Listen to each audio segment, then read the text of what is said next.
Hi, welcome back to my channel. In this video, I will be discussing about lace backs and tie backs. So this is a relatively confusing but a very easy topic. And after this video, most probably you will be good at it. So first of all, you should know the stages of orthodontic treatment. Now you should know that you have three stages. So first one is leveling and alignment. Then you have space closure, right? And then the last stage is the finishing and detailing. Now just know it now, and after I explain in the video you will know why.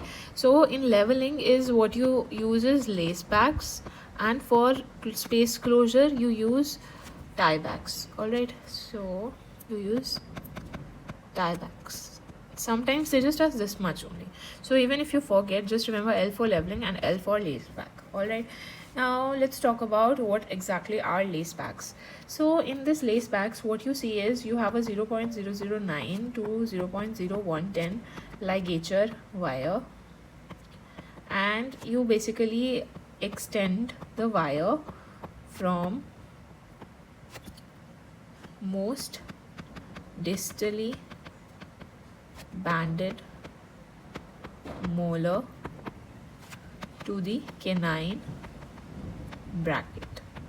All right, then you know then you should know that it is placed before the arch wire. Okay, then let's understand what exactly happens.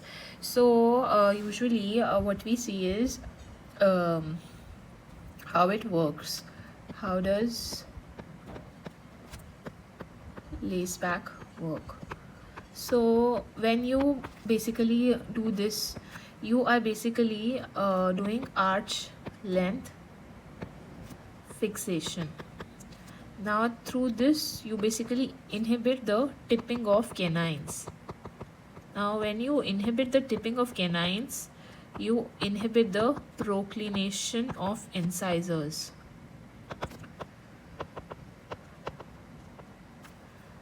Then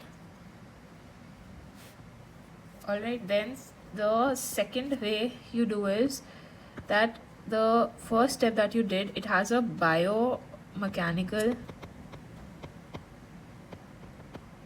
expression. Now what do you mean by this is कि the canine center of rotation is changed and it moves to canine bracket. So the moment it expresses itself at apical regions. Now I'll just explain it once again, but first let's go through the mechanism of action of lace backs. Then third effect is very important, and like you should know about it, and sometimes it is asked. So third is trampoline effect. Now what is this trampoline effect? Now what happens is in patient who has failed to present for routine adjustment every 6th week, still you see that there is a continued space closure for months. Now why is it so? Because you have mastication, and this mastication basically gives the intermittent pumping action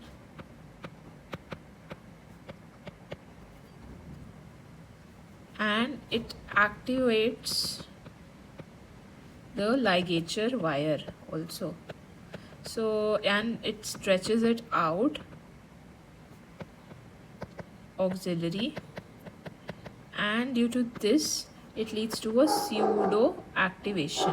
So this is why there's a continuous space closure in a person who has failed to present for routine. Now we will discuss the indications for the Lacebacks. So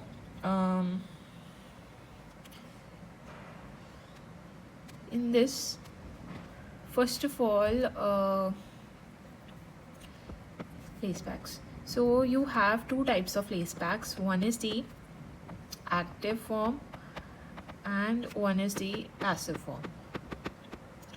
Now this active form is what will retract the canine, mesialize molar, also aid in midline correction, that also unilateral. Okay, now this passive one is what will limit the, now you should know that it will limit the proclination of incisor. And how will it do that is by the arch fixation between canine and the molar teeth, and it also protects the span of unprotected wire in early stages of alignment. In this video, we'll just talk about Lacebacks properly so that we don't have much confusion later. And then in the next video, I'll talk about the tieback. Now, indications. So, first of all, you use it in MBT. Then, during lining and leveling for the anchorage control.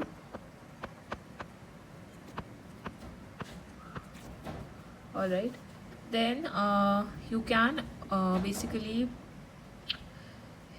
yeah, so this is about the whole thing about the Lacebacks. Now I'll just tell you few pictures because we often get it as picture based. So this and this. So let's just go through these pictures so that we are not shocked in the exam when it comes. So yeah, and I'm sorry, this.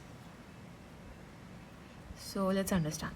So see, first of all, you should know now, we'll just recollect everything. So this is used as criss-cross. Okay, then it was between the canine, right, canine and the last banded molar. All right, then see, this goes all right like behind the arch wire and right, and attaches to the hook, and this is to the bracket of the canine. All right, then this is during leveling and aligning. So you can see what we are doing is, these are like proclined. Wait, so what we're doing is, this is a molar and this is a canine. Now we are basically fixing the arch between the canine and the premolar. So we basically apply the Laceback. Okay, and then what you see is we are mesializing the molar. Now you can see the closure of the space, right? Like this was this much, and we are basically distalizing the canine, and in turn we are just inhibiting the proclination of incisors. So this is what you should know. See the difference between, see these are like the roots, so see it's so proclined, right? And see this one better, and see this, so you can easily make out.